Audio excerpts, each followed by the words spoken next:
ان الحمد للہ نحمده ونستعینه ونستغفره ونعوذ باللہ من شرور انفسنا ومن سیئات اعمالنا من يهده اللہ فلا مضل له ومن يضلل فلا هادی له واشهد ان لا الہ الا اللہ وحدہ لا شریک له واشهد ان محمدا عبدہ ورسولہ اما بعد فإن خير الحديث كتاب الله وخير الهدي هدي محمد صلى الله عليه وآله وسلم وشر الأمور محدثاتها وكل محدثة بدعة وكل بدعة ضلالة وكل ضلالة في النار. أعوذ بالله السميع العليم من الشيطان الرجيم من همزه ونفخه ونفثه. بسم الله الرحمن الرحيم. رب اشرح لي صدري ويسر لي امري واحلل عقدة من لساني يفقهوا قولي. بسم الله الرحمن الرحيم. ان الله وملائكته يصلون على النبي يا ايها الذين امنوا صلوا عليه وسلموا تسليما. اللهم صل على محمد وعلى ال محمد كما صليت على إبراهيم وعلى آل إبراهيم إنك حميد مجيد. اللهم بارك على محمد وعلى آل محمد كما باركت على إبراهيم وعلى آل إبراهيم إنك حميد مجيد. اللهم ربنا آتنا في الدنيا حسنة وفي الآخرة حسنة وقنا عذاب النار. ربنا آتنا من لدنك رحمة وهيئ لنا من أمرنا رشدا. اللهم ربنا آتنا في الدنيا حسنة وفي الآخرة حسنة وقنا عذاب النار. حسبنا الله ونعم الوكيل. يا حي يا قيوم برحمتك أستغيث ولا حول ولا قوة إلا بالله العلي العظيم. آمین. الحمدللہ آج 2 اپریل 2023 کو سنڈے کے دن قرآن کلاس نمبر 147 کی اسٹوڈیو ریکارڈنگ ہونے جا رہی ہے. آج انشاءاللہ تعالی ہم سورہ یونس کی آیت نمبر 34 سے آنورڈ سٹارٹ کریں گے انشاءاللہ. اعوذ باللہ من الشیطان الرجیم. بسم اللہ الرحمن الرحیم. قل هل من شرکائکم من یبدأ الخلق. اے نبی ان سے پوچھئے صلی اللہ علیہ وآلہ وسلم، کیا تمہارے کھڑے کیے ہوئے معبودوں میں سے بھی کوئی ہے جو مخلوق کو شروع سے پیدا کر دے؟ یعنی یہ اللہ تعالیٰ کی کوالٹی ہے، بدیع السماوات والارض، بغیر نمونے کے پیدا کرنا، بغیر کسی ماڈل کے ایک چیز کو کریٹ کر دینا. ثم یعیدہ، اور پھر دوبارہ بھی اسے پیدا کرنے پر قادر ہو. ایک بار پیدا کیا فنا کر کے دوبارہ پیدا کرنے پر قادر ہے کوئی ہستی؟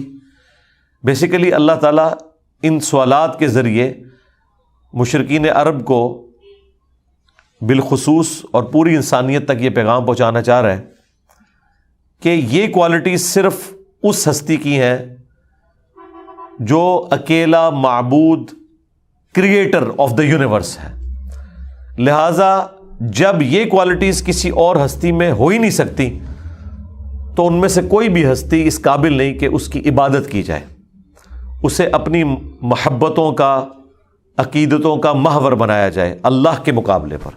اللہ کی فیور میں تو ظاہر ہے ہم اس کے پیغمبروں سے بھی محبت کرتے ہیں، ان کے اہل البیت سے، ان کے صحابہ کرام علیہم رضوان سے. قل اللہ یبدأ الخلق، پھر آپ خود ہی ان کو جواب دیں کہ بے شک اللہ تعالیٰ ہے جو ابتدا سے چیزوں کو پیدا فرماتا ہے. ثم یعیدہ، اور پھر اس کو دوہرا بھی دے گا. دیکھیں پہلی دفعہ کوئی کام کرنا مشکل ہوتا ہے، دوبارہ کرنا آسان ہوتا ہے. بیسیکلی مشرکین عرب اللہ کو تو مانتے تھے لیکن وہ آخرت کے دن کے انکاری تھے، تو انہیں بتایا جا رہا ہے کہ وہ ہستی جس نے تمہیں پہلی دفعہ پیدا کیا جب تم کوئی چیز ہی نہیں تھے، اب دوبارہ ان گلی سڑی ہڈیوں سے تمہیں دوبارہ نہیں پیدا کر سکتا. جب اس کی کوالٹی ہے کہ بغیر کسی نمونے کے ایون بغیر کسی مٹیریل کے، پہلے مٹیریل کو پیدا کیا اور اس میں سے تمہیں بنا دیا، تو بعد میں تو بنانا کوئی مشکل نہیں. ثم یعیدہ، اس کے بعد اس کو دہرائے گا، یعنی قیامت کے دن. فأنا تؤفکون، تو پھر کہاں تم ادھر ادھر پھیرے جا رہے ہو، اللہ کو چھوڑ کر اور ہستیوں کی طرف کیوں جاتے ہو؟ یہ ساری کوالٹیز اللہ ہی کی ہیں. قل هل من شرکائکم من یہدی الی الحق، اے نبی ان سے پوچھئے کیا تمہارے ان شریکوں میں جو معبود جھوٹے کھڑے کیے ہیں کوئی ہستی ایسی ہے جو تمہیں حق کی طرف رہنمائی کرتی ہو؟ قل اللہ یہدی للحق، پھر آپ خود ہی جواب دیں کہ اللہ ہے جو حق کی طرف رہنمائی کرتا ہے. دیکھیں نا، اللہ نے اپنے پیغمبروں کو بھیجا، اپنے پیغمبروں کو یہاں بھیجنا اللہ تعالیٰ نے اس کے ذریعے اپنا ہونا منوایا ہے. ہزاروں سچے پیغمبر ایک ہی وعدہ کر رہے ہیں کہ تمہیں مر کے اللہ کے حضور پیش ہونا ہے قیامت کے دن، اور اپنے دنیا میں کیے ہوئے اعمال کا جواب دہ ہونا ہے. اگر اللہ کے ساتھ کوئی اور الہ ہوتا تو ظاہر ہے وہ بھی اپنی دعوت کو سامنے رکھتا. لیکن دیکھ لیں جتنے انبیاء آئے انہوں نے ایک ہی خدا کی طرف انسانیت کی رہنمائی کی. یہ خود سب سے بڑی دلیل ہے کہ کنسنسس ہے ایک خدا کے ہونے کے اوپر. جتنے بھی دنیا میں مذاہب موجود ہیں وہ اوپر ایک ہی خدا کو مانتے ہیں، نیچے کسی معاملے میں جزوی شرک کریں یا چھوٹے معبود کھڑے کر لیں یا اولیاء اللہ کے نام پر ان سے حاجتیں مانگیں، لیکن اوپر ایک ہی خدا کو ماننے والے ہیں. قل اللہ یہدی للحق، فرما دیجئے اللہ ہی ہے جو حق کی طرف رہنمائی کرتا ہے. افمن یہدی الی الحق، تو بتاؤ کہ جو حق کی راہ دکھاتا ہے، احق ان یتبع، کیا وہ زیادہ حقدار ہے اس بات کا کہ اس کی پیروی کی جائے، ام لا یہدی الا ان یہدی، یا وہ ہستیاں کہ جب تک ان کی رہنمائی نہ کی جائے کسی طرف وہ ہدایت ہی نہیں پا سکتی. یعنی تعویل خاص کے اعتبار سے تو ان کے جھوٹے معبود ان کو تو خود یہ تراشتے تھے، پھر جب ان کو شفٹ کرنا ہوتا تھا تو انہیں پکڑ کے انہیں شفٹ کرنا پڑتا تھا. سارے معاملات ان کے ساتھ ان کو کرنے پڑتے تھے. تو اللہ تعالیٰ فرما رہا ہے کہ ایک وہ ہستی ہے جو لوگوں کو ہدایت دکھاتی ہے، کیا وہ ہستی اس قابل ہے کہ اس کی پیروی کی جائے، یا وہ ہستیاں جو کہ خود تمہاری محتاج بنی ہوئی ہیں، جب تک تم انہیں کوئی راستہ نہ دکھاؤ وہ ہدایت بھی نہیں پا سکتی.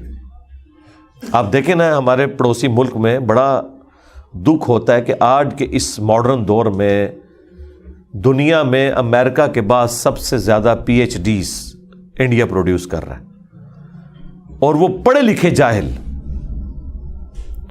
ہاتھوں کے مشینوں کے تراشے ہوئے بتوں کے سامنے جھکتے ہیں. اور دیکھیں ان بتوں کی تعظیم میں مسلمانوں کے ساتھ مرنے مارنے پر وہ تیار ہو جاتے ہیں، اور جب وہ بت پرانے ہو جاتے ہیں تو ان بتوں کو پھر آپ ویڈیوز دیکھیں یوٹیوب پہ رکھی ہوئی ہیں، پولوں سے وہ دریاؤں میں گرا کے توڑ کے ڈسپوز آف کر رہے ہوتے ہیں، پھر نئے بت بنا لیتے ہیں. یعنی کچھ عرصہ پہلے وہ ان بتوں کی بنیاد کے اوپر ایک دوسرے سے لڑ رہے ہوتے ہیں، اور کچھ عرصے کے بعد وہ خود ہی ان بتوں کو ڈسپوز آف کرتے ہیں. وہ بت اپنی حفاظت بھی نہیں کر سکتے، ان کو ٹریولنگ کروانے کے لیے بھی انہیں مشینری ریکوائرڈ ہوتی ہے، گاڑیاں ریکوائرڈ ہوتی ہیں. تو جو خود اس تلاش میں ہو کہ کوئی اس کو ہدایت دے، وہ کیسے اس قابل ہو سکتا ہے کہ اس کی پیروی کی جائے. فما لکم کیف تحکمون، تو اے مشرکین تمہیں کیا ہوا، کتنا برا حکم لگاتے ہو. یعنی حق بالکل واضح ہے، اس کے باوجود تم حق سے اناد کرتے ہو. وما یتبع اکثرهم الا ظنا، اور لوگوں کی اکثریت تو پیروی نہیں کرتی مگر اپنے گمان کی. یہ ہے وہ چیز، یہ سب سے بڑا مرض ہے. میرا وجدان کہتا ہے، اور وہ وجدان ہی ہوتا ہے کہ جو بچپن میں اس کا مینٹل ماڈل بن گیا. یعنی ایک ہندو کو بچپن سے مندر جانے کی عادت ہے تو اسے وہاں پہ وہ سکون فیل ہوتا ہے جسے وہ روحانی سکون کا نام دے دے گا. ایک سکھ کو گردوارے میں سکون فیل ہوتا ہے، ایک کرسچن کو کلیسا کی گھنٹی بجنے کے اوپر ایک روحانی کیفیت طاری ہو جاتی ہے، اور ایک مسلمان کو اذان سننے کے اوپر ہوتی ہے۔ تو آخر فیصلہ دل کے خیالات کے اوپر، دل کے ٹھکنے پر کیا جائے گا یا عقل اور علم کی بنیاد پہ کیا جائے گا؟ اسلام تو کہتا ہے آپ نے عقل اور علم کی بنیاد پہ فیصلہ کرنا ہے، ورنہ دل کی کیفیات آپ آج بھی جناب یہ مزاروں پہ چلے جائیں، کیسی انہوں نے اگر بتیاں سلگائی ہوتی ہیں وہاں پہ، کتنی پیاری خوشبو ہوتی ہے، پھر لنگر بھی فری ہوتا ہے، اور عموماً جگہیں یہ کھلی ہوتی ہیں، ذرا سائڈ پہ ہوتی ہیں، فریش ایئر بھی فیل ہوتی ہے، بندہ کہتا ہے جی بڑا سکون آ رہا ہے۔ وہ سکون نہیں ہے میرے بھائی، وہ اسٹیٹ آف مائنڈ ہے۔ وہ آپ وہاں پہ کوئی جانور بھی لا کے دفن کر دینا اور آپ کو نہ بتایا جائے، آپ کو سکون ملنا شروع ہو جائے گا۔ اس سکون کا اس سے کوئی تعلق نہیں ہے۔ لہٰذا آپ دیکھیں، اسلام نے عقائد اور نظریات کو علم کی بنیاد کے اوپر پرکھنے کا کہا ہے، جذبات کی بنیاد پہ، آپ کی فیلنگز کے بنیاد پہ نہیں۔ ہر بندے کی فیلنگ ڈیفرنٹ ہوگی۔ ایون آپ دیکھ لیں فرقوں میں علماء سے لوگ کتنی اندھی عقیدت رکھتے ہیں، لیکن مخالف فرقے والے کو اسی عالم کی تصویر دکھائیں، وہ کہتے ہیں دیکھیں شکل پہ لعنت پڑی ہوئی ہے، ہاں، اور اس کے اپنے فرقے والے کو دکھائیں، وہ کہتا ہے کیسا نور ہے۔ یعنی وہ انہوں نے اپنے دماغ میں ایک چیز طے کر لی ہے، اس کے مطابق یہ اس گمان کی پیروی کرتے ہیں۔ تو اللہ تعالیٰ فرما رہا ہے کہ اکثریت تو اپنے گمان کی پیروی کرتی ہے۔ ان الظن لا یغنی من الحق شیئا، بے شک گمان حق کے مقابلے پہ شیء کوئی نہیں، یہ وہ ہے شیئا، ہاں، گمان حق کے مقابلے میں شیء کوئی نہیں۔ وہ گمان سے کیا ہوتا ہے؟ گمان انہوں نے کیسے بنایا؟ اچھا گمان آج کل یہ بہت بڑا مرض ہے کہ آپ قرآن حدیث دکھائیں، وہ کہتے ہیں جی علی بھائی باتیں آپ کی درست ہیں، لیکن سارے انہوں نہیں سمجھ آئی۔ اب یہ ہے وہ گمان، چیز سامنے نظر آ گئی ہے۔ تو اس کا جواب یہ ہے کہ پھر یہ سارے ہی 2.25 ارب کرسچنز جو ہیں، ان ساروں کو ہی سمجھ نہیں آئی جو تعداد میں تم سے بھی زیادہ ہیں؟ کہتے ہیں ہاں ان کو سمجھ نہیں آئی۔ تو پھر ان کو تو سمجھ لگ گئی ہے کہ تعداد کا زیادہ ہونا، پڑھا لکھا ہونا، یہ اس بات کی دلیل نہیں کہ آپ حق کے اوپر ہیں۔ بلنڈر ہی ہے، خواہ کوئی پڑھا لکھا بندہ کرے خواہ ان پڑھ بندہ کرے۔ بعض اوقات بڑے پڑھے لکھے سمجھدار لوگ بھی ایسا بلنڈر کرتے ہیں، بندہ کہتا ہے یار اس بندے کی یہ عقل ہے۔ ہمارے ایک اسٹوڈنٹ ہے سینئر، وہ اپنی ینگ ایج میں کسی عرب ملک میں چلے گئے اور کہتے ہیں میں کٹر بڑا اسٹرانج قسم کا بریلوی تھا، بزرگوں کا، بابوں کا، درباروں کا ماننے والا۔ بس ان کی قسمت میں اللہ نے ہدایت لکھی، تو ان کے وہاں پہ جو آفس میں کولیگ تھے وہ جماعت اسلامی سے تھے، اور جماعت اسلامی والے آپ کو پتہ ہے کہ کوئی موقع دعوت کا جانے نہیں دیتے، ان کی تربیت ہے۔ دوسرا ٹھنڈے مزاج، آہستہ آہستہ۔ تو انہوں نے ایک دن ان سے پوچھا کہ مرزا صاحب مودودی صاحب کے بارے میں آپ کا کیا خیال ہے؟ تو مرزا صاحب بھی ساڑھے بھر کے مرزا صاحب سن ادو بریلوی کٹر، کہتے ہیں میں نے جو گالی میرے منہ میں آئی میں نے دے دی۔ تو وہ شخص میری طرف دیکھتا رہا، اس نے کوئی غصہ نہیں کھایا۔ اس نے کہا حضرت آپ اس طرح کی گفتگو کر رہے ہیں، آپ نے مودودی صاحب کو پڑھا ہے کیا؟ انہوں نے کہا نہیں میں نے تو نہیں پڑھا۔ تو ان کا بغیر پڑھے آپ اتنی بڑی رائے قائم کر رہے ہیں اتنے اعتماد سے؟ وہ کہتے ہیں جی میرا دل کیا کہ زمین پھٹے اور میں زمین کے اندر چلا جاؤں، کہ واقعی ہم نے جو دنیاوی تعلیم حاصل کی ہے کبھی اس کو دین پہ بھی اپلائی کی ہے؟ دنیاوی طور پہ پی ایچ ڈی ہے، اور دین کا یہ حال ہے کہ نہ قرآن پڑھا ہوا نہ حدیث پڑھی ہوئی، اور ایک ان پڑھ مولوی کے سامنے وہ طفلے مکتب بن کے بیٹھے ہوئے ہوتے ہیں، تو اسے کیا جج کرنا ہے جب ان کا خود کوئی نالج نہیں ہے۔ کہتے ہیں پھر میں نے ان سے تحریریں لیں اور الحمدللہ تفہیم القرآن پڑھی، خلافت و ملوکیت پڑھی، اور آہستہ آہستہ مجھے سمجھ آئی کہ یار ہم تو اپنی وشفل تھنکنگ کے اندر ہی تھے۔ اسے کہا جاتا ہے وشفل تھنکنگ، امانی، جو اللہ تعالیٰ نے کہا ہے اپنے گمان کی پیروی۔ تو گمان حق کے مقابلے میں شیء کوئی نہیں، ان اللہ علیم بما یفعلون، بے شک اللہ تعالیٰ خوب جانتا ہے جو وہ کرتے ہیں۔ وما کان ھذا القرآن ان یفترى من دون اللہ، یہ قرآن ایسی کتاب نہیں ہے کہ اسے اللہ کے سوا کوئی خود سے گھڑ لے۔ ولیکن تصدیق الذی بین یدیہ، بلکہ یہ تو کتاب تصدیق کرنے والی ہے ان کتابوں کی جو اس سے پہلے نازل ہو چکی ہیں۔ وتفصیل الکتاب، اور یہ الکتاب شریعت کی بھی تفسیر ہے۔ لا ریب فیہ من رب العالمین، اور کوئی شک نہیں ہے کہ یہ اس رب کی طرف سے ہے جو تمام جہانوں کا پالنے والا ہے۔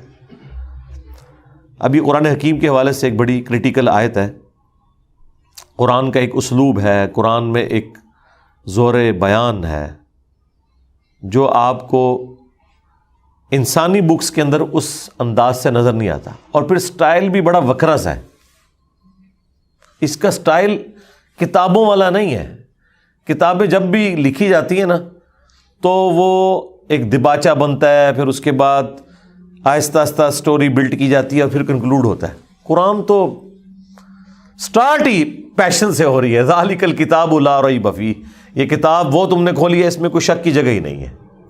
اور پھر جو کانفیڈنس لیول ہے نا قرآن کا، یہ ایک ایسے شخص کو اٹریکٹ کرتا ہے جس نے اس کتاب کو پہلے کبھی نہ پڑھا ہو۔ جوشوا امریکن یوتھ منسٹر مسلمان ہوئے، آپ ان کی سٹوری دیکھیں، یوٹیوب پہ رکھی ہوئی ہے، how Bible led me to accept Islam. انہیں ایک دوست لے گیا جمعے کی نماز میں صرف آبزرویشن کے لیے، وہاں ان کو امام مسجد نے صرف ایک قرآن انگلش ترجمے والا دیا۔ جناب وہ کہتے ہیں میں نے جمعے والے دن لیا، پڑھنا شروع کیا تو رات تک میں قرآن کو اپنا دل دے چکا تھا، اور منڈے کی صبح تک پورا قرآن مکمل کر لیا۔ ہاں شوق کی بات ہے نا۔ کہتے ہیں میرا انٹرسٹ لوز ہی نہیں ہوا، اور مجھے یقین ہو گیا کہ جس پیشن سے یہ بات اس میں کی جا رہی ہے نا، یہ صرف کائنات کا مالک ہی اس طریقے سے گفتگو کر سکتا ہے۔ بالکل اسٹریٹ فارورڈ، کوئی لگی لپٹی بات نہیں ہے، کوئی منت سماجت نہیں ہے، 2+2=4 والی بات ہوئی بھی ہے، اس کے اندر پیشن ہے۔ اور پھر اللہ تعالیٰ یہاں پہ جو فرما رہا ہے کہ یہ اگلی کتابوں کی تصدیق ہے۔ تصدیق دو اعتبار سے ہے، ایک تو یہ تصدیق کر رہی ہے کہ وہ کتابیں بھی اللہ کی طرف سے تھیں، اگرچہ ٹیمپر ہو چکی ہیں لیکن ہے وہ اللہ کی کتابیں، تورات، زبور، انجیل اور باقی حضرت ابراہیم علیہ السلام کے صحائف، موسیٰ علیہ السلام کے صحائف اور باقی انبیاء کے صحیفے۔ اور دوسرا اس اعتبار سے تصدیق کرنے والی ہے کہ ہمیشہ جو اگلی کتاب گزری ہوتی ہے نا، اس میں بعد میں آنے والی کتاب کی پیشگوئی موجود ہوتی ہے۔ تو قرآن پریکٹیکلی ان کتابوں کی تصدیق اس حوالے سے کر رہا ہے کہ وہ کتابیں قرآن کی وجہ سے سچی ثابت ہو گئیں کہ ان کتابوں میں تھا کہ آخری پیغمبر آئیں گے، ان پر قرآن نازل ہوگا۔ تو قرآن نے دنیا میں آ کے ان کی اس پروفیسی کو سچا ثابت کر دیا، اس پروفیسی کو جو اس کے اندر لکھی تھی اسے بھی سچا ثابت کیا، پلس قرآن نے یہ بھی کہا کہ وہ کتابیں اللہ کی کتابیں تھیں۔ دو طریقے سے تصدیق کر دی۔ ام یقولون افطراہ، کیا یہ لوگ کہتے ہیں کہ یہ پیغمبر نے خود سی گھڑ لیا؟ قل فأتوا بسورۃ مثلہ، اے نبی ان سے فرماؤ اگر یہ ایسا ہے نا تم بھی کوئی اس سے ملتی جلتی ایک صورت بنا کے لے آؤ۔ پہلے تو ویسے چیلنج آیا تھا قرآن بناؤ، پھر چیلنج کم ہوا، 10 صورتوں پہ آیا، یہاں پہ ایک صورت تک چیلنج رہ گیا۔ وَادْعُوا مَنِ اسْتَطَعْتُم مِّن دُونِ اللَّهِ، اور بلا لو اللہ کے سوا جتنی ہستیاں ہیں نا جن کو تم بلا سکتے ہو، ان کنتم صادقین، اگر تم واقعی سچے ہو۔ اچھا یہ اب عربی لنگوسٹک جو لوگ جانتے ہیں وہی قرآن کا یہ والا اعجاز فیل کر سکتے ہیں۔ آج کے دور میں تو ہم سائنٹیفک فیکٹس ایک ذریعہ ہیں جس کے ذریعے جانچ سکتے ہیں کہ ایک ایسا شخص جو آج سے 1400 سال پہلے اس پلانٹ ارتھ پہ آیا آلموسٹ، اس نے ایسی باتیں کی کہ جن میں بہت سی باتیں ایسی ہیں جن کا انسانیت کو ادراک پچھلے 50-60 سالوں میں ہوا۔ تو یہ ناممکن ہے کہ ایک ایسا شخص جو اتنا عرصہ پہلے گزرا ہے وہ چیزیں بتائے جو آج کے اس ماڈرن دور میں الیکٹرانک مائکروسکوپ کے ذریعے آپ کو پتہ چل رہی ہیں. ماں کے پیٹ میں کن سٹیجز سے بچہ گزرتا ہے، کیا زبردست انداز میں اس کو بیان کیا گیا. اس زمانے میں شاعری عروج پہ تھی، شعراء نے اپنے کلام پھاڑ دیے کہ یہ کیسا کلام ہے، کیسی رکت ہے اس کلام کے اندر، کیسا سوز و گداز ہے. ردیف قافیے بھی پرفیکٹ نہیں ہے جیسا کہ شاعری میں ہوتے ہیں، لیکن ایک ردم بھی موجود ہے، آزاد نظم والا سٹائل ہے. اور پھر کیا پیشن ہے، کیا ٹو دی پوائنٹ گفتگو ہے، اور سب سے بڑھ کر کوئی اختلاف نہیں ہے.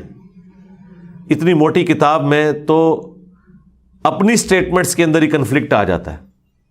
پھر کئی پیش گوئیاں جو قرآن نے کی وہ بعد میں پوری بھی ہو گئی، جس طرح سورہ روم میں آیا کہ عنقریب رومی دوبارہ سے غالب آ جائیں گے پرشینز کے اوپر 10 سالوں کے اندر، اور وہ آ بھی گئے. تو اس طرح کی کئی چیزیں. تو اللہ تعالیٰ فرما رہا ہے کہ اگر تم سچے ہو تو اللہ کے سوا جتنی ہستیاں ہیں نا انہیں پکار لو، ان کنتم صادقین، اگر تم واقعی سچے ہو. بل کذبوا بما لم یحیطوا بعلمہ، بلکہ انہوں نے تو جھٹلا دیا اس چیز کو جس کا یہ اپنے علم سے احاطہ نہیں کر سکے. ولما یأتہم تأویلہ، جبکہ ان کے پاس اس کا انجام آ چکا تھا. یعنی وہی بات ہے کہ انہوں نے اپنے علم کو پازیٹیولی یوز کرنے کی بجائے مذاق اڑانا شروع کر دیا. اب دیکھ لیں خالد ابن ولید کے جو والد تھے ولید ابن مغیرہ، اتنے انٹیلیجنٹ آدمی تھے، ان کے بارے میں سورہ المدثر میں آتا ہے. یعنی وہ اس رزلٹ پہ پہنچ چکے ہوئے تھے کہ یہ کوئی عام کلام نہیں ہے، اس کے باوجود ضد اور ہٹدرمی کی، اور اینڈ پہ یہ کہہ دیا کہ یہ ایک جادو ہے جو چلتا آ رہا ہے، اپنے دل کو جھوٹی تسلی دینے کے لیے. حالانکہ قرآن حکیم میں جو پیشن تھا ان کے ساتھ کے لوگوں نے ان چیزوں کو ایکسیپٹ بھی کیا. تو اللہ تعالیٰ فرما رہا ہے کہ یہ اپنے علم سے احاطہ نہیں کر سکے، جبکہ ان کے پاس آ گیا قرآن، یعنی اگلی کتابوں کی تصدیق کرتا ہوا بھی، اور پھر اپنے انداز گفتگو سے اپنا آپ منواتا ہوا. کذالک کذب الذین من قبلہم، اس طریقے سے ان سے پہلے لوگوں نے بھی جھٹلایا اپنے وقت کے پیغمبروں کو، ان کی وحی کو. فانظر کیف کان عاقبۃ الظالمین، تو دیکھو پھر ہم نے ان ظالموں کے ساتھ کیا سلوک کیا. اور وہ مشرکین عرب کو پتہ تھا، جب وہ شام تجارت کے لیے جایا کرتے تھے تو ان کھنڈرات سے گزرتے تھے جن میں وہ قومیں آباد تھیں، عاد اور سمود، جو پیغمبروں کی نافرمانی کرنے کے سبب تباہ و برباد کر دی گئی. ومنہم من یؤمن بہ، اور ان میں سے کچھ ایسے ہیں جو اس پر ایمان لائیں گے. ومنہم من لا یؤمن بہ، اور کچھ ایسے بھی ہوں گے جو ایمان نہیں لائیں گے. وربک اعلم بالمفسدین، اور تیرا رب خوب جانتا ہے کون فسادی ہے. یعنی کچھ لوگ تو ایسے ہیں جو سوئے ہوئے ہیں، وہ انشاءاللہ ایک نہ ایک دن جاگ جائیں گے، اور کچھ فسادی ہیں جنہیں پوری بات سمجھ آئی ہوئی ہے، اس کے باوجود وہ ہٹ درمی کی وجہ سے قائم ہے اپنے ان غلط نظریات کے اوپر، اور پھر اپنے آپ کو جھوٹی تسلیاں بھی دیتے ہیں. کس طریقے سے دیکھیں نا، ابو جہل جو ہے وہ باقاعدہ اللہ تعالیٰ سے دعائیں کر رہا تھا غزوہ بدر میں، مسلمان بھی اللہ سے کر رہے تھے، اور نعوذ باللہ وہ کہتا تھا کہ اس کو ہلاک کر جس نے بھائی کو بھائی سے جدا کیا. تو پریکٹیکلی تو ایسا ہوا ہے، بھائی بھائی سے جدا ہوا، جنگ میں ایک طرف باپ ہے دوسری طرف بیٹا ہے. یہ تو ہوگا بھائی، جب حق اور باطل کی کشمکش ہوگی تو پھر اس لیول تک جانا ہوگا. اور پھر ایک دعا تو قرآن میں نقل ہوئی ہے سورۃ الانفال میں کہ اے اللہ اگر واقعی یہ قرآن حق ہے تو آسمان سے اب پتھر نازل فرما. اے اللہ ہم تیرے بندے ہیں، ابھی فیصلہ کرتے، ہم تو تیرے ساتھ مخلص ہیں.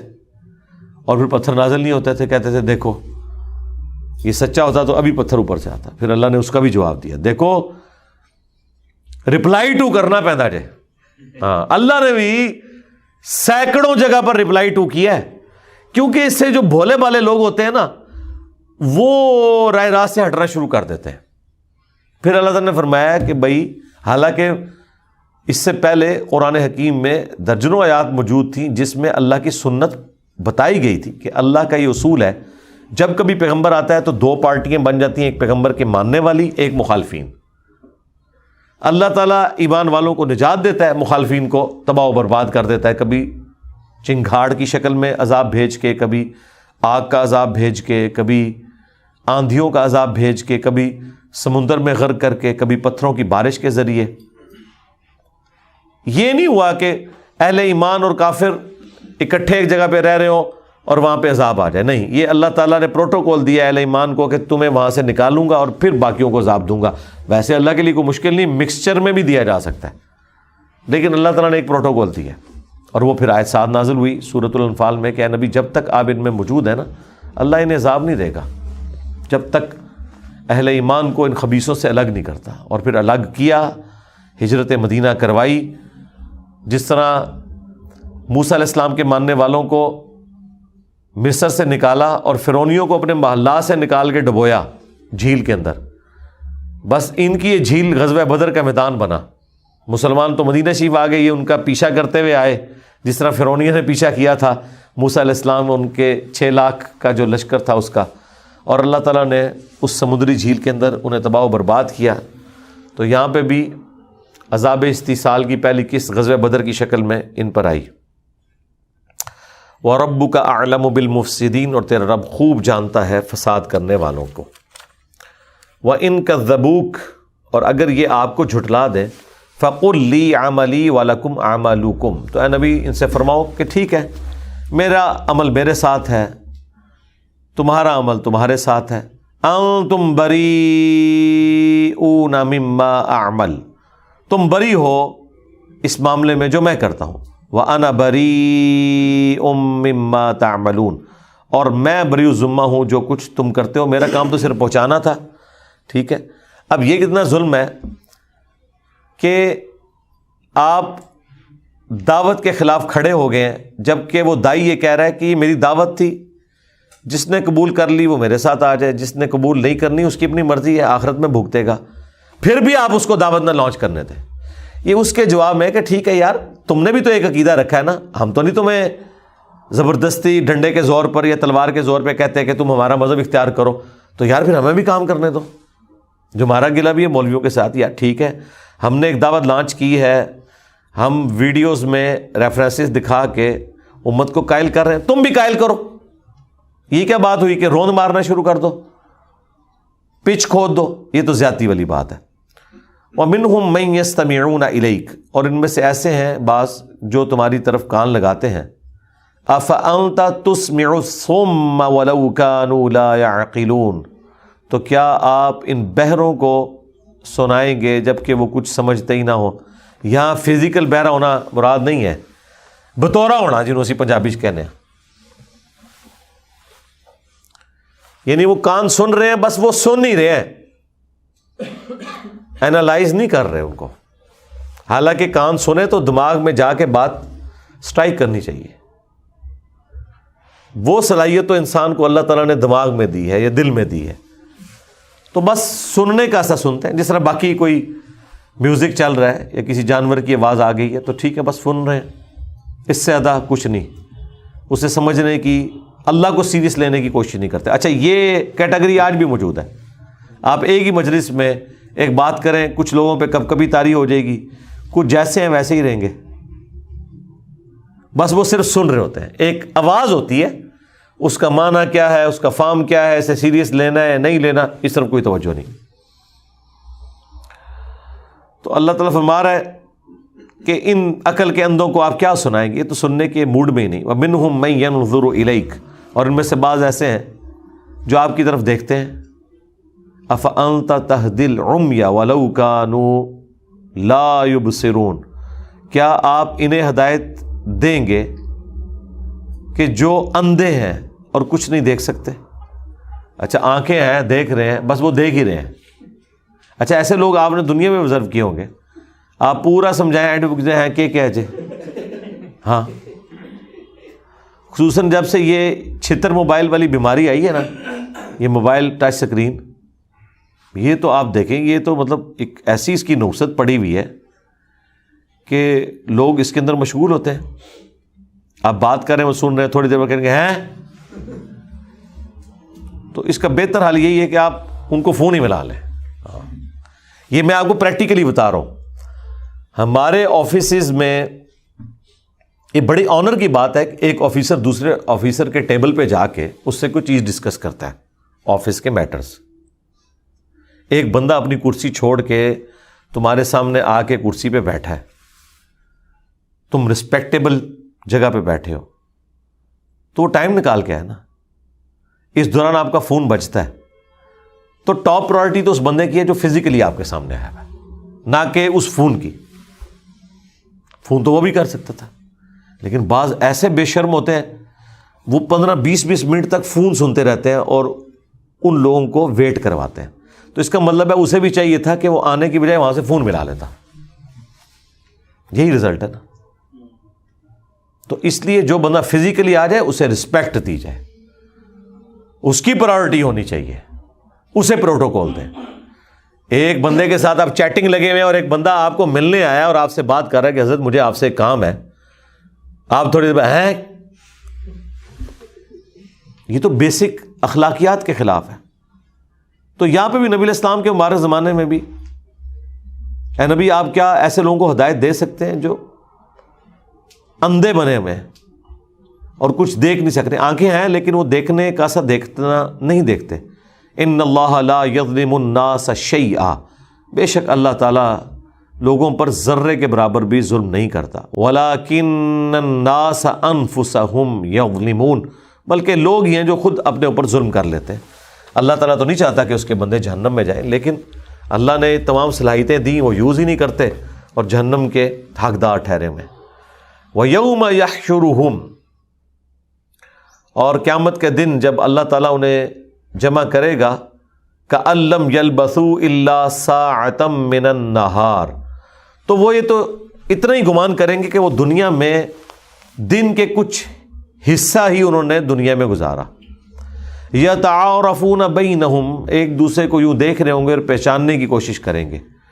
قَدْ خَسِرَ الَّذِينَ كَذَّبُوا بِلِقَاءِ اللَّهِ, بے شک گھاٹا کھا گئے وہ لوگ جو اللہ کی ملاقات کے معاملے میں روگردانی کرتے رہے, اس حق کو جھٹلاتے رہے. وَمَا كَانُوا مُهْتَدِينَ, اور نہ ہی وہ ہدایت یافتہ تھے دنیا میں. وَإِمَّا نُرِيَنَّكَ بَعْضَ الَّذِي نَعِدُهُمْ, اور اے نبی اگر ہم آپ کو آپ کی زندگی میں ہی دکھا دیں وہ وعدے جو ہم آپ سے کرتے رہے ہیں ان کافروں کے بارے میں کہ ان پر بھی عذاب آئے گا جس طرح اگلی قوموں پر عذاب آیا انبیاء کے جھٹلانے پر. او نتوفینک, یا اس سے پہلے ہی آپ کو ہم وفات دے دیں. فالینا مرجعہم, تو ہماری طرف ہی انہیں لوٹ کر آنا ہے. ثم اللہ شہید علی ما یفعلون, پھر اللہ تعالیٰ ہی گواہ ہوگا جو یہ اعمال کیا کرتے تھے دنیا کے اندر. دیکھیں یہ جو اللہ کا ڈیوائن پلان ہے نا, یہ صرف اللہ جانتا ہے. اب نبی کے ساتھ کس طرح گفتگو ہو رہی ہے کہ یہ جو ہم نے دھمکیاں دی عین ممکن ہے آپ کی زندگی میں ہم آپ کو دکھا بھی دیں کہ آپ کے مخالفین کس طرح تباہ و برباد ہوئے, اور اگر ہم نے یہ فیصلہ کیا کہ آپ کو موت دینی ہے تو بعد میں ان پہ عذاب تو آئے گا, اور اگر دنیا میں نہ بھی آیا آخرت میں تو انہوں نے ہمارے حضور پیش ہونا ہی ہے. وَلِكُلِّ أُمَّةٍ الرَّسُولُ, اور ہر امت کے لیے کوئی نہ کوئی ڈر سنانے والا ہوتا ہے رسول. فَإِذَا جَاءَ رَسُولُهُمْ, تو پس جب رسول آ جاتے ہیں نا, قُضِيَ بَيْنَهُمْ بِالْقِسْطِ, تو ان کے درمیان فیصلہ کر دیا جاتا ہے انصاف کے ساتھ. وَهُمْ لَا يُظْلَمُونَ, اور پھر ان پر ظلم نہیں ہوتا. رسول کے آنے کے بعد فیصلہ ہوتا ہے, انبیاء کے آنے کے بعد فیصلہ نہیں ہوتا. انبیاء صرف دائی ہوتے ہیں, وہ سمجھ لیں رسولوں کے دین کے مجدد ہوتے ہیں, جو کمزوریاں آتی ہیں وہ دور کرتے ہیں. دھمکی نہیں لگاتے, وہ صرف یہ کہتے ہیں کہ یہ کر لو یہ اجر ملے گا, یہ نہیں کرو گے پکڑے جاؤ گے. لیکن رسول آگے کہتا ہے کہ مجھے مانو, مجھ پہ ایمان لاؤ, اگر نہیں کرو گے تو بڑے دن کا عذاب تمہیں آ پکڑے گا. اور پھر وہ رسول کے آنے کے بعد اللہ تعالیٰ فرماتا ہے ہم فیصلہ کرتے ہیں. وَمَا كُنَّا مُعَذِّبِينَ حَتَّى نَبْعَثَ رَسُولًا, ہم کبھی بھی عذاب نہیں دیتے جب تک کہ رسول بھیج کے حجت نہ تمام کر دے. یہ اللہ کی سنت ہے. كَتَبَ اللَّهُ لَأَغْلِبَنَّ أَنَا وَرُسُلِي, ہم نے یہ طے کر لیا ہے کہ غالب رہیں گے ہمارے رسول اللہ تعالیٰ کے رسول ہی غالب رہیں گے اس کے مخالفین کے اوپر۔ پہلے اللہ نے اپنا ذکر کیا، کتب اللہ لأغلبن انا ورسولی، میں اور میرے رسول غالب رہیں گے۔ اس لیے ہم کہتے ہیں کہ رسول جو ہوتے ہیں وہ قتل نہیں ہوتے، کیونکہ جو رسول خود یہ دھمکی لگا رہا ہے کہ اگر ایمان نہیں لاؤ گے تو تمہیں تباہ و برباد کر دیا جائے گا، اس سے پہلے وہ خود انہی کافروں کے ہاتھوں مارا جائے تو وہ تو ساری گیم ہی الٹ گئی۔ اس لیے آپ دیکھیں جتنے رسول ہیں نا، یعنی وہ ٹرم کے پوائنٹ آف ویو سے، ویسے قرآن میں انٹرچینجبل ٹرمز بھی ہیں، انبیاء کے لیے بھی بعض اوقات رسول کا لفظ آتا ہے۔ رسول کا ایک لغوی معنی ہے چھوڑا ہوا، پیغمبر، بھیجا ہوا، ان معنوں میں تو تمام انبیاء رسول ہیں، لیکن جب آپ ٹیکنیکل ٹرم میں بات کرتے ہیں تو رسول سے مراد وہ ہے جو آ کے دھمکی لگاتا ہے، صاحب شریعت ہوتا ہے۔ ویسے تو ہم جہاد کا لفظ جو بولتے ہیں وہ میدان جنگ میں جو جنگ ہو رہی ہوتی ہے اس کے لیے، لیکن اس کے لیے جو اسپیسیفک ٹرم ہے وہ تو قتال ہے۔ جہاد میں تو کوئی بھی کوشش آ سکتی ہے، قتال بھی اس کا حصہ ہے، تبلیغ قرآن بھی اس کا حصہ ہے۔ یہ انٹرچینجبل الفاظ ہیں، جہاد اور قتال۔ اسی طریقے سے رسول اور نبی، اور اسی طریقے سے مؤمن اور مسلم۔ نبی الاسلام کو کہا گیا وَأَنَا أَوَّلُ الْمُسْلِمِينَ، اے نبی آپ کہتے ہیں میں پہلا مسلم ہوں، لیکن مسلم تو سب سے چھوٹا درجہ ہوتا ہے، اعلیٰ درجہ تو ہے مؤمن ہونا۔ لیکن یہاں مسلم ان معنوں میں ہے کہ میں اللہ کے حضور تابع فرمان ہوں، سر تسلیم خم کرنے والا ہوں۔ تو یہاں پر بھی اللہ تعالیٰ فرما رہا ہے کہ جب رسول آ جاتے ہیں نا، فَإِذَا جَاءَ رَسُولُهُمْ قُضِيَ بَيْنَهُمْ بِالْقِسْطِ وَهُمْ لَا يُظْلَمُونَ، ان کے درمیان فیصلہ کر دیا جاتا ہے انصاف کے ساتھ اور ظلم نہیں ہوتا۔ وَيَقُولُونَ مَتَىٰ هَٰذَا الْوَعْدُ إِن كُنتُمْ صَادِقِينَ، اور یہ کہتے ہیں کہ وہ وعدہ کب پورا ہوگا اگر تم واقعی سچے ہو۔ وعدہ کون سا؟ بھائی جو اتنے سالوں سے یہ کہہ رہے ہو کہ اگلے انبیاء کے انکار کرنے کے اوپر ان کی قوموں پہ عذاب آیا، تم پہ بھی آ جائے گا، تو بھائی 13 سال مکے میں ہو گئے ہیں، ہوا تو کچھ بھی نہیں، تو کدوں آئے گا وہ وڈا دیہڑا، وہ بڑا دن ایام اللہ میں سے؟ اب دیکھیں جواب کیا ہے۔ جواب ایسا ہے کہ جس کی وجہ سے جن لوگوں کی بد عقیدگی ہے ان کے تو دل ہی دکھ جائیں گے کہ یہ کیا جواب ہے۔ قُل لَا أَمْلِكُ لِنَفْسِي ضَرًّا وَلَا نَفْعًا، اے نبی تم فرما دو میں تو اپنی جان کے لیے بھی نہ کسی نقصان کا مالک ہوں نہ کسی نفع کا، إِلَّا مَا شَاءَ اللَّهُ، ہاں مگر جو اللہ چاہے وہی میرے ساتھ ہونا ہے۔ لِكُلِّ أُمَّةٍ أَجَلٌ، ہر امت کے لیے اللہ نے ایک اجل، اس کا موت کا وقت، اس کا ٹائم پیریڈ پورا ہونا یہ مقرر کیا ہے۔ اذا جاء اجلهم، جب ان کی بھی اجل آ جائے گی نا، فلا يستأخرون ساعة ولا يستقدمون، تو پھر جناب ایک لمحہ نہ پیچھے رہ سکتا ہے کوئی اور نہ آگے بڑھ سکتا ہے۔ ایگزیکٹلی جو اس کی قسمت میں لکھا ہے وہ موت اپنے ٹائم پہ آ جانی ہے۔ اللہم من احییتہ منا فاحیہ علی الاسلام ومن توفیتہ منا فتوفہ علی الایمان۔ قل ارائیتم ان اتاکم عذابہ بیاتا او نہارا، اے نبی ان سے فرمائیے کہ بتاؤ اگر تم پر اللہ کا عذاب آ ہی جائے رات کے وقت یا دن کے وقت، ماذا یستعجل منہ المجرمون، تو جو لوگ یہ کہہ رہے ہیں کہ وہ عذاب کیوں نہیں آ رہا وہ کیا کر لیں گے جو اس کی جلدی میں چاہ رہے ہیں؟ وہ کہہ رہے ہیں نا قیامت کا دن کیوں نہیں آ رہا، عذاب کیوں نہیں آ رہا، اچھا جی آ جائے گا، کرو گے کہ یا تو کوئی پروٹیکشن کر لو، کیا کر لو گے؟ تو اس وقت تو پھر یہ حالت ہونی ہے جو اللہ تعالیٰ فرما رہا ہے،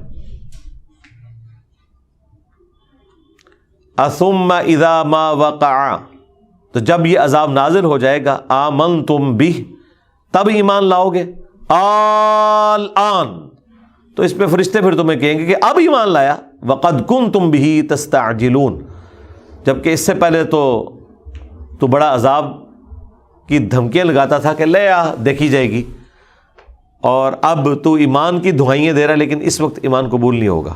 وہ ترمذی میں حدیث ہے کہ موت کے غرغرے سے پہلے پہلے ایمان لانا قبول ہے۔ اور آپ دیکھ لیں فرعون بھی جب ڈوبنے لگا تھا اس نے بھی یہی کہا تھا کہ میں ایمان لایا موسیٰ اور ہارون کے رب پر، بنو اسرائیل کے رب کے اوپر، تو ادھر بھی اللہ تعالیٰ کے یہی الفاظ ہیں، الآن، اب لایا ایمان لے، اب اس کا موقع ختم ہو چکا۔ ثم قیل للذین ظلموا، پھر ان ظالموں سے کہا جائے گا ذوقوا عذاب الخلد، چکھو اب ہمیشہ کی جہنم کا عذاب کا مزہ، هل تجزون الا بما کنتم تکسبون، تو دیکھو بدلہ تمہیں نہیں دیا جائے گا مگر انہی اعمال کا جو تم نے دنیا میں کیے تھے. یعنی یہ اپنی کیتی ہیں کہ آئیاں جے، یہ نہیں ہے کہ کسی کے اعمال کا وبال تم پہ پڑا ہے، یہ دنیا میں تم نے ہی اعمال کیے تھے.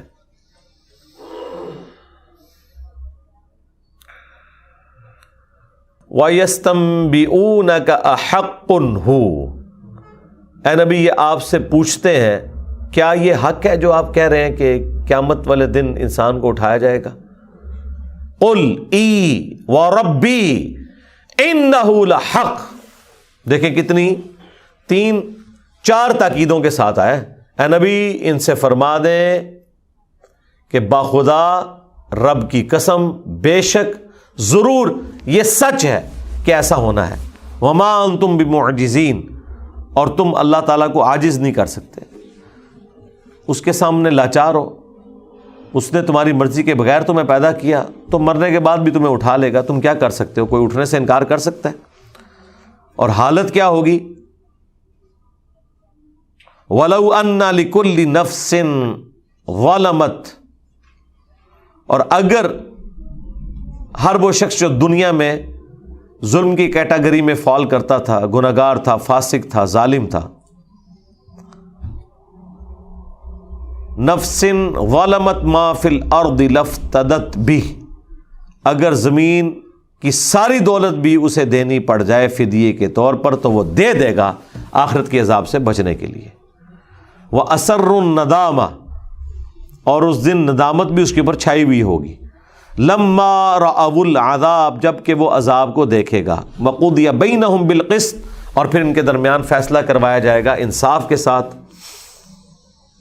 وہم لا یظلمون، اور ان پر ظلم نہیں ہوگا. دیکھیں اللہ تعالیٰ یہ ساتھ ساتھ کلیئر کر رہا ہے کہ ظلم میں نے نہیں ہونے دینا. یہ نہیں ہو سکتا کہ اللہ تعالیٰ کوئی نعوذ باللہ فنیٹک ہے کہ کسی کی سزا کے اوپر ضرورت سے زیادہ غصہ نکال دے. نہیں، عدل کے ساتھ چلے گا. ہاں اس میں ڈھیل ضرور دے سکتا ہے کہ عذاب زیادہ تھا کم، لیکن یہ نہیں ہو سکتا کہ جو آپ کا ڈیزرونگ عذاب نہیں تھا وہ آپ کو دے. ایسا نہیں ہوگا. الا ان للہ ما فی السماوات والارض، خوب آگاہ ہو جاؤ کہ بے شک جو کچھ آسمانوں کے اندر ہے اور جو کچھ زمینوں میں، آسمان اور زمین کے اندر جو کچھ ہے وہ اللہ ہی کا ہے. الا ان وعد اللہ حق، اور یہ بھی آگاہ ہو جاؤ کہ بے شک اللہ کا وعدہ سچا ہے. ولکن اکثرہم لا یعلمون، لیکن اکثر لوگ اس حقیقت سے ناواقف ہیں. یہ جان بوجھ کے مکرے بنے ہوئے. کیا حقیقت؟ کہ اللہ تعالیٰ مردوں کو زندہ کر لے گا.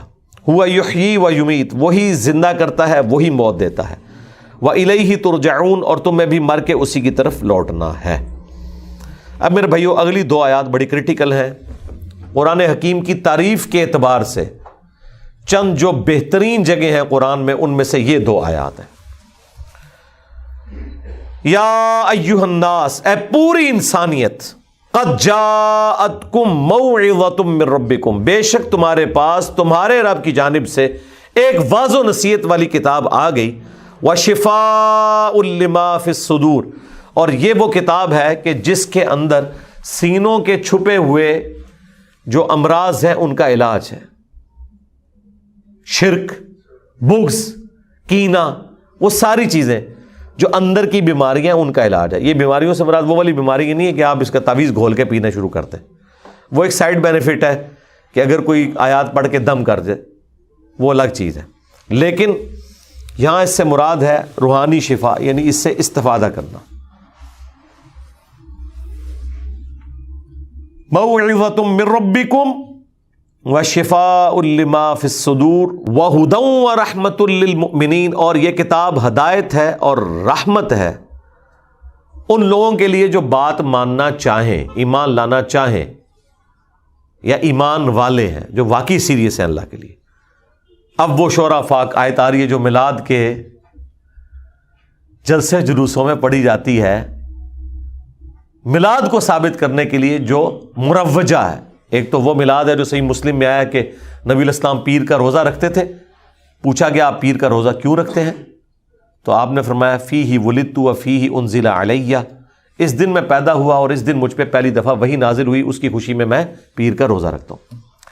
ایک یہ جو جھنڈیاں لگانا، جشن، مکے مدینے کے ماڈل بنانا، ان کے سامنے کھڑے ہو کر دعائیں کرنا، ڈھول ڈبکوں کے ساتھ ڈسکو قسم کے میوزک لگا کے ان پہ قوالیاں اور نعتیں اور مرد و عورت کا اختلاط، ایک دوسرے کی ویڈیوز بنانا، پھر اپنے فرقوں کے مولوی بھی انہیں روکے تو ان کی بھی جرت نہ ہو، اول تو روکتے نہیں، کوئی بیچارہ بات کر بھی دے تو وہ ضد کی وجہ سے، ہٹ درمی کی وجہ سے اس کے اوپر الزام لگا دیں۔ یہ ہے وہ آیت جی، اور اکثر آپ کو علماء نے یہ آیت پڑھتے ہوئے نظر آئیں گے اور پھر پلس مائنس لگا کے نا اس میں سے فارمولہ نکالیں گے۔ قل بفضل اللہ، اے نبی ان سے فرما دیجئے کہ اللہ کے فضل ملنے پر، یہ کس فضل کا یہاں پہ ذکر ہو رہا ہے؟ قرآن جو پہلے گزر چکا اسی آیت سے پچھلی آیت میں، اے لوگوں تمہارے پاس اللہ کی طرف سے ایک واضح و نصیحت والی کتاب آ گئی ہے جس میں دلوں کے روگ کا علاج ہے اور وہ ہدایت ہے اور رحمت ہے ایمان لانے والوں کے لیے۔ تو اس کانٹیکسٹ میں کہا جا رہا ہے قل بفضل اللہ، تو اے نبی فرما دیجئے کہ یہ محض اللہ کے فضل سے جو کتاب نازل ہوئی ہے، وَبِرَحْمَتِهِ، اور اس کی رحمت سے، فَبِذَلِكَ فَلْيَفْرَحُوا، تو چاہیے کہ خوب خوشیاں منائیں اس کتاب کے ملنے پر۔ اسی پہ ہی وہ ایک بریلوی عالم نے کہہ دیا سی نا تمال پان، ہاں وہ کہتے ہیں دیکھو قرآن لکھا ہے کہ خوب خوشیاں مناؤ تو تمال پاؤ، پھر بعد میں بڑے علماء نے جب کھچائی کی تو بڑی مسکین سی شکل بنا کے نا انہوں نے رجوع کیا۔ ہم کہتے رہتے تو انہوں نے کہنا تسی ملا دے منکر ہو۔ تو چاہیے کہ اللہ کا فضل اور رحمت ملنے پر خوب خوشیاں منائیں، ہوا خیر مما یجمعون، یہ ہر اس چیز سے بہتر ہے جو انہوں نے جوڑ رکھی ہوئی ہے۔ تو تعویل خاص کے اعتبار سے یہ قرآن کے بارے میں، کیونکہ یہ دونوں آیات اکٹھی ہیں 57 اور 58۔ تو میں جب بھی اس ٹاپک کو ایڈریس کرتا ہوں تو یہ ساتھ بتاتا ہوں کہ آپ ضرور دیکھیں کہ تعویل خاص کے اعتبار سے تو یہ قرآن کے نزول کے اوپر ان کو لڑیاں ڈالنی چاہیے تھی، بقول ان کے جشن منانے چاہیے تھے۔ آج تک کوئی جشن قرآن آپ نے سنا ہے؟ نہ اللہ کی کوئی قبر ہے تو نہ توحید بیان ہونی ہے کہ اللہ کا عرس ہو تو چلو آج اللہ دی گلاں ہو جان، نہ بزرگوں کی باتیں تو اس لیے ہوتی ہیں نا عرس پہ ہو جاتی ہیں۔ اللہ کی توحید کا بیان ہوگی جب کوئی اللہ کا مزار ہوتا، نعوذ باللہ، اور کبھی وہ برسی کی برسی یاد کر لیتے، وہ دن آتے ہی کوئی نہیں۔ اور جشن قرآن جو نبی الاسلام کا انسٹرومنٹ آف دعوت ہے، وَأُوحِيَ إِلَيَّ هَذَا الْقُرْآنُ لِأُنذِرَكُمْ بِهِ وَمَنْ بَلَغَ، اے نبی تم فرماؤ قرآن اللہ نے مجھے اس لیے وحی کیا تاکہ اس کے ذریعے میں تمہیں بھی ڈر سناؤں، جس تک پہنچ جائے اسی کتاب کے ذریعے ڈر سنائے۔ فَذَكِّرْ بِالْقُرْآنِ مَن يَخَافُ وَعِيدٍ، اے نبی صلی اللہ علیہ وآلہ وسلم آپ قرآن کے ذریعے نصیحت کریں اسے جو اللہ کی دھمکی سے ڈرتا ہے۔ تو قرآن انسٹرومنٹ آف دعوت تھا، اس کے ملنے کے اوپر اللہ نے کہا یہ ہے بڑا فضل اور رحمت ہے، اس کے ملنے پر خوب خوشیاں کرو۔ خوشیاں کیا ہے؟ مطلب کوئی دھمال ڈالنا ہے، مراد یہ کہ خوش ہو جاؤ کہ یہ نعمت ملی ہے اور قرآن جس لیے نازل ہوا ہے اس کے اوپر عمل کرو۔ لیکن وہ آپ کو کہتے ہیں نہیں قرآن حدیث ڈائریکٹ نہ پڑھنا، گمراہ ہو جاؤ گے، یہ جشن قرآن ہو رہا ہے۔ اور وہ کہتے ہیں دیکھیں اس میں ہے کہ اللہ کا فضل اور رحمت، تو بتائیں رسول اللہ صلی اللہ علیہ وآلہ وسلم سے بڑا کوئی اللہ کا فضل اور رحمت ہے جنہیں اللہ تعالیٰ نے وما ارسلناک الا رحمۃ للعالمین فرمایا، جن کے ذریعے اللہ نے ہمیں قرآن دیا ہے؟ تو ہم جب نبی صلی اللہ علیہ وآلہ وسلم پر قرآن نازل ہوا تو اس کا جشن منانا ہے، تو جس پر نازل ہوا اس کا جشن کیوں نہ منائے؟ اب یہ میتھمیٹیکل ایکویشنز ہیں، ان کا جواب صرف منطق سے ہی دیا جا سکتا ہے، کیونکہ یہ انہوں نے خود منطق بنائی ہوئی ہوتی ہے۔ دین منطق پہ نہیں ہوتا، دین اللہ اور اس کے محبوب علیہ السلام کے احکامات کی روشنی میں ہوتا ہے۔ اگر یہی بات مان لی جائے تو پھر تو فرشتوں نے حضرت آدم علیہ السلام کو سجدہ کیا اور فرشتوں کے پیغمبروں نے کیا، حضرت جبرائیل علیہ السلام نے، جو انسانوں کے پیغمبروں کو چھوڑ کے باقی سارے انسانوں سے افضل ہیں، کیونکہ وہ پیغمبر ہیں، ہم سب سے افضل ہیں۔ ہم سے افضل لوگ رسول اللہ سے کم افضل شخص کو اگر سجدہ کر رہے ہیں تو ہمیں بھی کرنا چاہیے پھر لاجیکلی. اگر اس طرح لاجک کھڑی کی جائے تو ایسا نہیں ہو سکتا. ہم نے شریعت کے حکم کو فالو کرنا ہے. جشن قرآن اور جشن میلاد نبی علیہ السلام نے پیر کا روزہ رکھ کے منایا, اور دیکھیں دونوں کو اکٹھا جمع کیا. فیہ ولدت وفیہ انزل علیہ, صحیح مسلم کی حدیث. اس دن میں پیدا ہوا اور اس دن مجھ پہ پہلی دفعہ وحی نازل ہوئی. اس کے شکرانے کے طور پر نبی علیہ السلام ہر پیر کو روزہ رکھتے تھے. تو اللہ تعالیٰ مارا ہے کہ اللہ کا فضل و رحمت ملے, یعنی قرآن اور چلے کرالری کے طور پر نبی علیہ السلام بھی, تو خوشیاں منانی, اور خوشیاں یہ ہے کہ ان کی تعلیمات پر عمل کرنا ہے. یہ ہر اس چیز سے بہتر ہے جو تم نے جوڑ رکھی ہے. یعنی قرآن اور نبی علیہ السلام کے فرامین سے بہتر کسی کے پاس کوئی جمع پونجی نہیں ہو سکتی, کیونکہ یہ باقی جمع پونجی تو دنیا کی کرنسی ہے, یہاں پر چلے گی اور وہ ہر وقت چلتی بھی نہیں. بعض اوقات پیسہ دے کے بھی کوئی کچھ نہیں کر سکتا. کتنے کتنے لا علاج مریض جن کے پاس پیسہ ہے لیکن وہ پیسہ دے کے بھی اپنا علاج نہیں کروا سکتے. لیکن قرآن وہ دولت ہے جو دنیا اور آخرت میں انسان کے کام آنے والی ہے. قل ارائیتم ما انزل اللہ لکم من رزق, اے نبی ان سے فرمائیے بھلا بتاؤ تو کہ جو رزق اللہ نے تمہارے لیے اتارا, فجعلتم منہ حراما وحلالا, اور تم نے خود سے ہی اس میں حلال اور حرام کا فیصلہ کر لیا بغیر کسی شریعت کے. وہ سورۃ الانعام میں گزر چکا. ایسے عجیب و غریب انہوں نے شریعت بنائی ہوئی تھی کہ اس طرح کا جانور ہوگا تو صرف مرد کھائیں گے, اس طرح کا جانور ہوگا تو عورتیں شریک ہو سکتی ہیں, اس میں عورتیں نہیں شریک ہو سکتی. اور عجیب و غریب انہوں نے ایک اپنی متھ بنائی ہوئی تھی. جس طرح یہاں بھی معاشرے کے اندر لوگوں نے کس کس قسم کی باتیں متھس مشہور کی ہوئی ہوتی ہیں. آپ دیکھیں سو کے اٹھتے ہیں تو بستر لپیٹ دیتے ہیں, کہتے ہیں جی شیطان آ جائے گا اس پہ.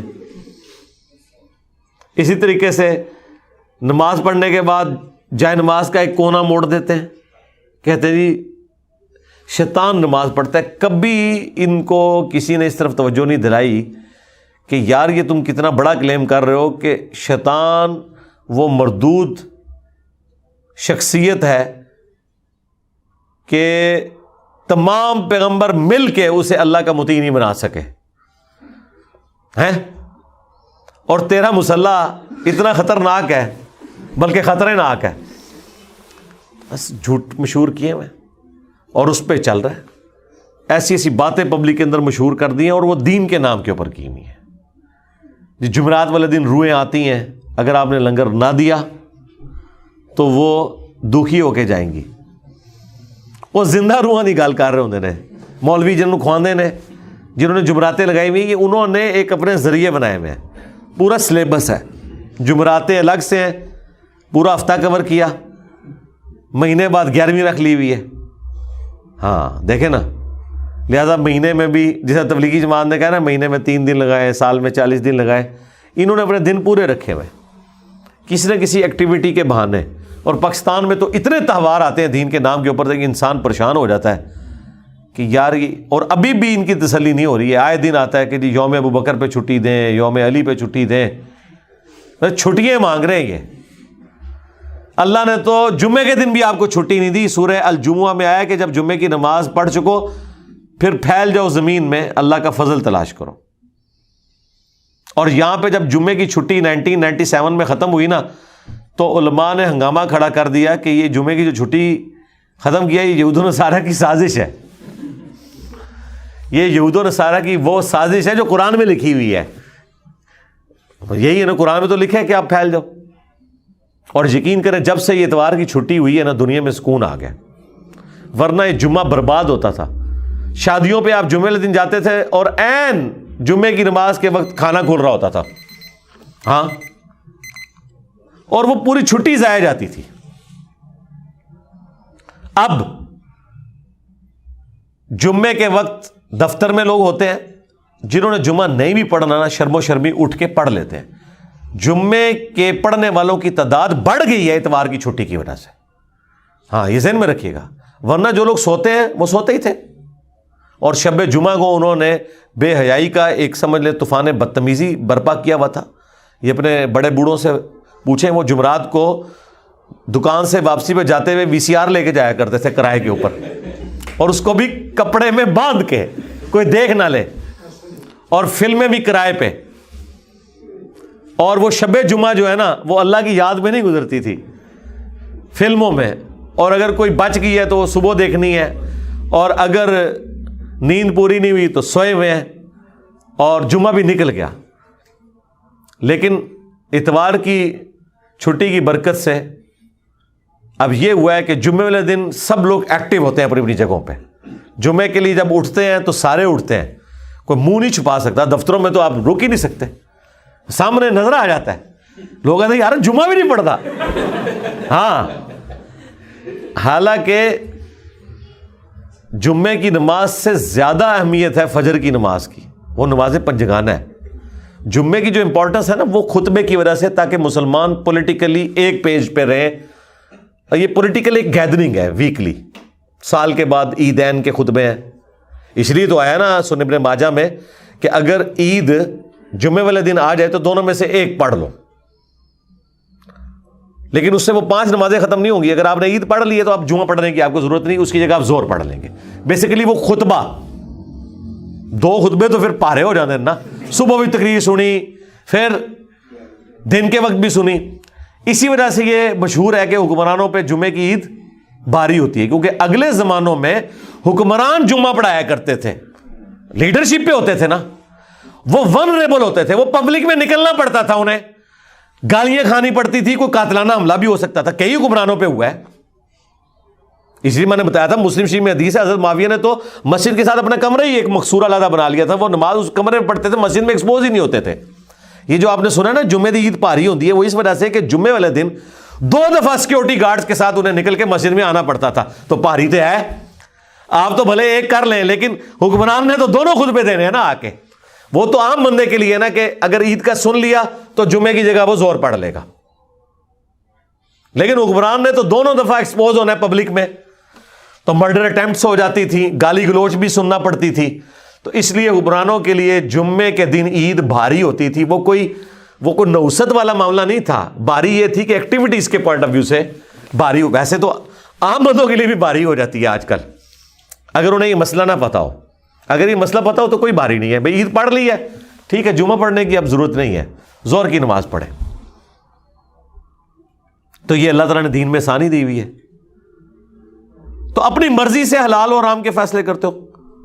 قل اللہ اذن لکم, کیا تمہیں اللہ نے اس طرح کا کوئی اذن دیا ہے, کوئی اجازت دی ہے؟ ام علی اللہ تفترون, یا تم اللہ کے اوپر بس جھوٹ ہی باندھ رہے ہو؟ نعوذ باللہ من ذالک. چلیں اس ٹاپک کو اگلی دفعہ کنٹینیو کریں گے, اسی کے اوپر کنکلوڈ کرتے ہیں. سبحانک اللہم و بحمدک, اشہد ان لا الہ الا انت, استغفرک و اتوب الیک, وما علینا الا البلاغ المبین. جزاکم اللہ خیرا.